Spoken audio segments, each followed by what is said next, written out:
पवित्र आत्मा का यहाँ पर होना, मौजूद होना, Not mawjud, he was already there. वहाँ पर, ये यहाँ पर पहले से ही मौजूद है। Yeah, as he was praying, the divine visitation came on here. And I could see a white light like this, you know, like how you have focus like this and moving in this place. ऐसे pastor जब prayer कर रहे थे तो मुझे दिख रहा था कि ऊपर से एक सफेद रंग की रोशनी चमक रही है। And it was awesome. So let's, as we have the series going on, and you know, I thank the pastor of the church and Pastor Errol, Pastor Sheikh, giving me the opportunity to speak about the one person I love the most. ये series चालू है, pastor ने मुझे कहा था मैं एक व्यक्ति के बारे में बताना चाहूँ जिससे मैं बहुत प्रेरित हूँ। I said I was, you know, it's Holy Spirit. We all know the Holy Spirit actually.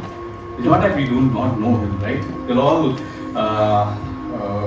you know, Christians, and you know the Holy Spirit, is it? I don't know. Yes. सब ईसाई हैं, हम पवित्र आत्मा को बहुत अच्छे से जानते So हैं। I said, Lord, what do I preach about it? परमेश्वर से पूछ रहा था कि मैं किस विषय पर बात So he's saying, I'm going to teach you about the Holy Spirit. तो परमेश्वर ने कहा मैं तुम्हें पवित्र आत्मा के बारे में You're not going to preach about the Holy Spirit. You're going to teach about the Holy Spirit. तुम प्रीच नहीं करोगे पर तुम सिखाओगे पवित्र आत्मा के And बारे he में। was teaching me about the Holy Spirit. और मुझे पवित्र आत्मा के बारे में सिखा रहे थे। And once again, I just pray, Lord, Father, we just come to this time. We pray, minds are open. As your Spirit moves in this place, we welcome you, Holy Spirit. I need you, Holy Spirit. I love you, Holy Spirit. Help me, Holy Spirit, to speak what you have taught me. Holy Spirit. Thank you. Come and stand here in Jesus' mighty name. And as the chapter is Saul, Paul is filled with the Holy Spirit. जैसे हम Paul के बारे में पढ़ते हैं, So we can read in Hindi directly, I think, so that it saves time. जब हनन्याह उठकर उस घर में गया और उस पर अपना हाथ रखकर कहा, हे भाई शाऊल, प्रभु अर्थात यीशु जो उस रास्ते में जिससे तू आया है दिखाई दिया था, उसी ने मुझे भेजा है कि तू फिर दृष्टि पाए और पवित्र आत्मा से परिपूर्ण हो जाए। Okay, so I'll just speak about Ananias for 2 minutes. It's like I feel he was in the upper room. This is my belief that he was in the upper room when at the day of Pentecost when he was filled with the Holy Spirit. अनायास जो उस कमरे में थे जिस समय Pentecost का समय था, पवित्र आत्मा उन पर आया था। And he moved on to Damascus. और वो दमास्कस की तरफ चले। And there was a plan of the Lord in this. It was a plan of the Lord. प्रभु की एक योजना थी इसमें। So when you all know about Saul, you know, he was blinded, and when you know, I feel Ananias was such an obedient person, an obedient disciple. आप sol के बारे में जानते हैं कि वो अंधा हुआ था कुछ क्षण के लिए, and because of his obedience, his love, and his faithfulness towards the Holy Spirit and the Lord, Ananias was so faithful, and he loved the Lord, and he obeyed him so much. अनायास जो था ये बहुत ही विश्वासु था और वो प्रभु से बहुत प्रेम करता था। Today, by laying hands on one of the apostles who wrote the maximum amount of books, and without him, I would say it was a start of a church. I believe the start of a. Okay, so I'm sorry about it. So what I'm saying is, because of Ananias' obedience, अनायास की obedience के कारण he prayed for Paul. जिन्होंने Paul के लिए प्रार्थना की। Today, आज I believe मुझे विश्वास है Paul, who has written the most books in the Bible, Paul जिसने सबसे ज्यादा लिखा है पवित्र शास्त्र में, and because of Paul, और पॉल की वजह से today we have churches building. आज पॉल के उस लिखने के कारण हमारे पास बहुत सारी कलीसियाएं हैं। Just obedience. It's such an obedience of one person. आज्ञा पालन। Okay, so एक आदमी के आज्ञा so पालन। just imagine Ananias was same like us. कल्पना कीजिए अनायास भी हमारी तरह एक व्यक्ति था। So if we be obedient to the Lord, अगर हम आज्ञा पालन करेंगे we can परमेश्वर be world shakers or shakers. हम दुनिया को हिला सकते हैं For the Lord, okay? Only for the Lord. परमेश्वर की वजह से। Okay, now I want to go on to Paul. अब मैं पॉल के बारे में बात करना चाहूँगा। So I want to focus on Paul when he received his, you know, I think so you all know this story, right? Is it not? It's very familiar story. आप Paul की कहानी तो जानते ही होंगे। So I want to focus on when Ananias laid hand on Paul. जब अनायास ने अपना हाथ पॉल के ऊपर रखा, He was filled with the Holy Spirit. वो पवित्र आत्मा से भर गया। And he said that immediately he was baptized. और उसी समय उसका बपतिस्मा हुआ था. And you know the best part about what Paul, I think so this was the Lord's plan about this, because in Matthew 10:5-6, Paul की अच्छी बात it was है, Lord's plan in this. ये पवित्र परमेश्वर की योजना थी पॉल के लिए. The gospel in Matthew 10:5-6. मत्ती 5:10 में लिखा है, इन 12 को यीशु ने यही निर्देश देकर भेजा, अन्य जातियों की ओर न जाना और समारियों के किसी नगर में प्रवेश न करना. Okay. Now understand what is written there. The 12 disciples of Jesus were sent out, commanded, do not go to the way of the Gentiles. That is who? Who are the Gentiles? Us. यीशु आ कहते हैं, यीशु आ कहते हैं कि अन्य जाति के लोगों के पास से जाना. ये लोग कौन है? The 12 apostles are not supposed to go to the Gentiles. That is us. यीशु कहते हैं कि ये 12 शिष्य जो है, जो अन्य जाति के लोग हैं, जो हम हैं, उनके पास नहीं जाना Go चाहिए. back to the Acts chapter, Acts 9, the main chapter. Okay, he says, can you go down? The next one. The next one. There's another one. Now we'll go 18. This is 18. 17. Yeah, Brother Saul appeared and he says, okay, I might be on it, but he says, after he received the baptism of the Holy Spirit, he was appointed by the Lord to go to the Gentiles. जब Paul को पवित्र आत्मा या उसने बपतिस्मा लिया, तो उसे कहा गया कि तुम जो ये अन्य जाति के लोग हैं, तुम इनके पास जाओगे. Imagine, you कल्पना were कीजिए, baptized to come to preach to us. Okay, the Gentiles. We are the Gentiles, and all of the other apostles had gone to the Jews. हम जो अन्य जाति के लोग हैं, पॉल को उन्हीं के पास भेजा गया था, Okay, प्रभु का वचन देने के लिए. and he was called an apostle, right? There were 12 apostles, and he also was called apostle, right? वहाँ 12 शिष्य भी थे, पर उसे भी एक शिष्य बनाया गया. And he was a very good. He was taught Judaism by one of the best teachers in those days. उसको जो यहूदी का जो धर्म था, काफी अच्छे शिक्षक के द्वारा His name was सिखाया. Gamaliel. He was the best. Gamaliel, G-A-M-A. उस शिक्षक का नाम था गैमेलू. And he was taught Judaism. Imagine. And Paul knew he was the best among all the Jews over there. उसे जो यहूदी धर्म की जो शिक्षा थी, उसे दी गई थी सबसे उचित शिक्षक के द्वारा. And when the Holy Spirit came upon him, और जब पवित्र आत्मा उसके ऊपर आया, Paul says in Galatians 1:11-12. Galatians 1:11 में पॉल कहता है, Can I put it on? Yeah. क्योंकि वह मुझे मनुष्य की ओर से नहीं पहुंचा और न मुझे सिखाया गया, पर यीशु मसीह के प्रकाशन से मिला. Imagine a person who is the best in Judaism, he gets a revelation of the gospel. ये व्यक्ति जो यहूदी धर्म में सीखा हुआ था, उसे प्रभु का वचन मिलता है. He gets a revelation of the gospel directly from the Lord. उसे डायरेक्ट जो परमेश्वर के द्वारा से एक रेवलेशन मिलता है. He doesn't get it from any man. उसे किसी मनुष्य से नहीं He मिलता doesn't get it from anybody. और किसी और से नहीं मिलता. And then after that, I just want to speak. Now I'll come to what the Holy Spirit is for me and what the Holy Spirit taught me. अब पवित्र आत्मा मेरे लिए क्या है, उन्होंने मुझे क्या सिखाया, उसके बारे में बताऊंगा. See, I believe the Holy Spirit was even in the Old Testament. पवित्र आत्मा थे, जुने करार में भी थे. I believe the Holy Spirit was beside Moses, पवित्र आत्मा मूसा के बगल में भी खड़े थे, beside Daniel, डैनियल के साथ भी खड़े थे, beside David, और दाऊद के साथ भी खड़े थे. and there were so many miracles and so many things happening. काफी सारे चमत्कार हुए, बहुत सारी चीजें. Because there is a proof in this in Psalm 51:11. Psalm 51:11 में एक सबूत है इसके बारे में. He just says, "Do not cast away your presence and do not take your Holy Spirit." मुझे अपने सामने से निकाल न देना और अपने पवित्र आत्मा को मुझसे अलग न करो. Imagine the Holy Spirit is right from there, but he was walking beside him. कल्पना कीजिए कि पवित्र आत्मा उस समय से साथ में थी, उनके साथ चल रही थी. Okay, the Holy Spirit was walking beside them and they were doing this. Okay? पवित्र आत्मा The उनके reason बगल I में चल रही will थी।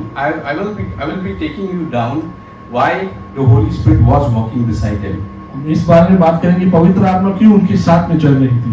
And in Mark 6:11, मार्क 6:11 में लिखा है, और वह 12 को अपने पास बुलाकर उन्हें दो दो करके भेजने लगा और उन्हें अशुद्ध आत्मा पर अधिकार दिया।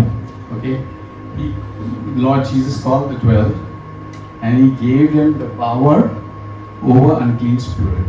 यीशु ने 12 शिष्यों को बुलाया और उन्हें शक्ति दी कि ये दुष्ट आत्मा है उन्हें निकाल सके। So Jesus is giving them the power over the Holy Spirit, the power over the unclean spirit. तो प्रभु यीशु उन्हें वो शक्ति दे रहे हैं जो अशुद्ध आत्मा को बाहर निकाल सके। Okay, here also I believe the Holy Spirit was walking with them.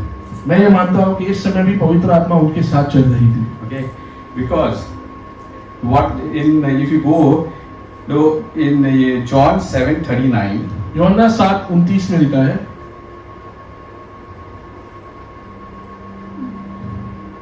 उसने वह वचन उस आत्मा के विषय में कहा जिसे उस पर विश्वास करने वाले पाने पर थे, क्योंकि आत्मा अब तक ना उतारा था, क्योंकि यीशु अब तक अपनी महिमा को ना पहुंचा था। because that time Jesus was not yet crucified and he was not yet glorified. कि उस समय तक प्रभु यीशु को सूली पर नहीं चढ़ाया था, उसका सामग्री ग्लोरी उनकी नहीं बनी थी। So all when he breathed the Holy Spirit, the Holy Spirit was with him. इस सारे समय तक पवित्र आत्मा उनके साथ में थी। Now we go to then the Holy Spirit was not yet, because Jesus was not glorified. Okay, and then we go to the baptism of the Holy Spirit in Acts 2:1-4. पवित्र आत्मा के बपतिस्मा पर हम जाएंगे। एक्ट्स प्रेरितों के काम में वचन 2:1 में लिखा है, जब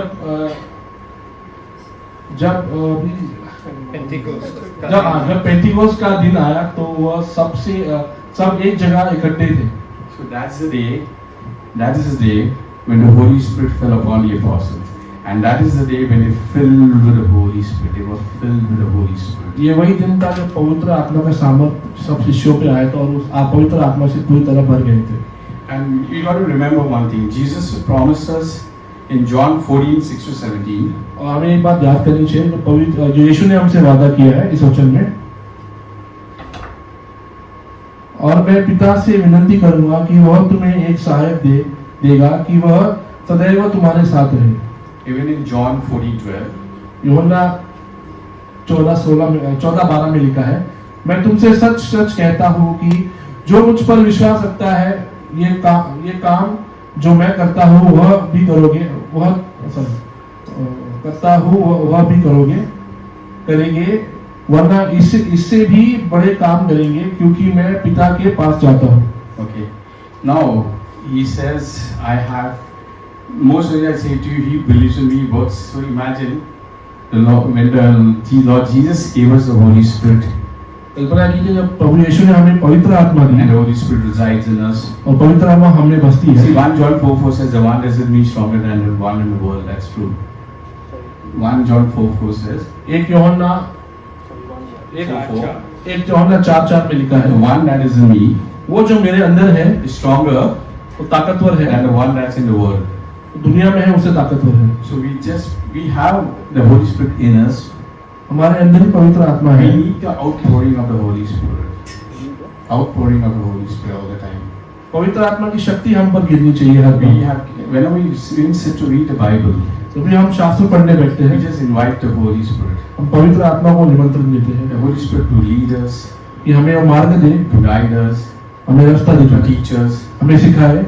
And it's a very strange thing, but the other day I was sitting in a car and I was driving. एक बहुत ही अजीब बात हुई, कुछ दिन पहले मैं अपनी गाड़ी में बैठा था And I've been driving for years. I've been driving for मैं years. काफी सालों से गाड़ी चलाता हूँ And then I hear a voice saying, "Why don't you ask me to teach you to drive?" और मुझे एक आवाज सुनाई दी जो कहती थी, तो मुझे क्यों नहीं पूछते कि अपनी गाड़ी चलाना सिखाओ। He told me, "Why don't you ask me, teach me to drive?" ये आवाज मुझसे कह रही थी, मुझसे क्यों नहीं पूछते कि मुझे गाड़ी चलाना सिखाओ। They imagine I've just asked him, "Okay, Lord, Holy Spirit, teach me how to drive." तो मैं पवित्र आत्मा से कहता हूँ ठीक है, आप मुझे सिखाए गाड़ी कैसे चलाते हैं। And as I went, there was a Muse accident in front, and it was so beautiful. He just diverted me to a different thing. It was so beautiful because I just asked him one question: Holy Spirit, teach me, Holy Spirit. जैसे मैं आगे बढ़ा, मैंने देखा एक अपघात हुआ था आगे, और बहुत ही अच्छी तरीके से मुझे पवित्र आत्मा ने एक अलग रास्ते से लेकर गए। So I just pray, I won't take much of time because I just want you all as those Holy Spirit always over there. मैं ज़्यादा समय नहीं लूँगा, बस हम जानते हैं कि पवित्र आत्मा हमारे साथ ही है And He's never going to leave us, never forsake. और हमें कभी छोड़ेंगे नहीं। My prayer to you is, as I always pray, surrender to the Holy Spirit. मेरी यही प्रार्थना रहेगी आपसे कि आप समर्पित हो जाए पवित्र आत्मा के सामने। Because as Jesus said, I will go to the Father and He will give you a comforter for sure. प्रभु यीशु ने कहा था कि मैं पिता के पास जाऊंगा, वो तुम्हें एक सहायक भेजेगा। So I just pray, even in this moment, just submit yourself to the Holy Spirit. मैं आपसे प्रार्थना करता हूँ कि इस समय में भी आप पवित्र आत्मा को अपने आप को समर्पित कर दें। And I also, as Ananias also was humbled himself, and just humbled himself, Ananias. जैसे अनायास तो एक बहुत विनम्र व्यक्ति था, He prayed for Paul. उसने पौल के लिए प्रार्थना की। What a blessing Paul was to our lives today. और पौल एक बहुत ही बड़ा ब्लेसिंग हमारे जीवन में है। He's written so many books in the world. कई सारे किताब लिखे हैं बाइबल में। So why don't we also obey the Lord, obey the Holy Spirit? क्यों ना आप पवित्र आत्मा का भी आज्ञा पालन करें। And I just take the time off as we pray. I bless our pastors that will be here. We just pray the Holy Spirit moves in our midst. Come in front, just pray and we just ask the Holy Spirit to lead us. जब पास्टरों को यहाँ बुलाएंगे, पवित्र आत्मा से करेंगे हमारी प्रार्थना के लिए, और ask हमें मार्ग दिखाएंगे। Ask the Holy Spirit to guide us. पवित्र आत्मा से हमें रास्ता दिखाने के लिए कहें। We ask the Holy Spirit to teach us. पवित्र आत्मा से कहें कि वो हमें सिखाए। We need the Holy Spirit. हमें पवित्र आत्मा की काफी Just tell जरूरत the है। Holy Spirit how much we love Him. पवित्र आत्मा से ये कहना कि हम उसे कितना प्यार करेंगे। I just believe today, instead of saying anything, just tell the Holy Spirit how much we love Him today. How much we love the Holy Spirit. Instead of anything else, is go and ask कुछ और कहने के बदले हम पवित्र आत्मा से कहें कि हम उसे कितना प्यार करते हैं। I always believe I want you all to experience and draw closer to intimate relationship with the Holy Spirit. मैं चाहता हूँ कि पवित्र आत्मा के साथ आप एक काफी करीबी रिश्ता। He's such a mysterious, but yet a wonderful person. The Holy Spirit is such a mysterious, yet a wonderful person. पवित्र आत्मा की कुछ ऐसी चीजें जो समझ नहीं आती, पर फिर भी वो बहुत ही अद्भुत है। The least understood person in the Bible today. सबसे कम समझा हुआ जो कोई व्यक्ति है पवित्र शास्त्र में, I believe that Holy Spirit is the least understood person in the Bible. पवित्र आत्मा को आज तक हम सब बहुत कम समझ चुके हैं। So let's all stand. क्या आप खड़े हो जाए आप? Okay, we are not. I just want you to get so lift your hands also like this, and then as we invite the Holy Spirit, I just believe there's going to be way in your hands are going to be heavy like that. You'll feel some a very different feeling. Okay, everybody going to experience very, very different feelings. Okay, there's going to be what do you call? I really can't what an experience you're going to be. It's going to be full. Okay, so let's close our eyes. आइए अपनी आंखों को बंद करें। And just the pastors can come in front. And I invite all of you later, but I just right this moment is your time with the Lord. सारे पासवानों को मैं आगे आने की विनती Your करता हूं। time with the Holy Spirit. ये आपका समय पवित्र आत्मा के साथ है। Each eyes closed. हर आंखें बंद हो। Welcome the Holy Spirit.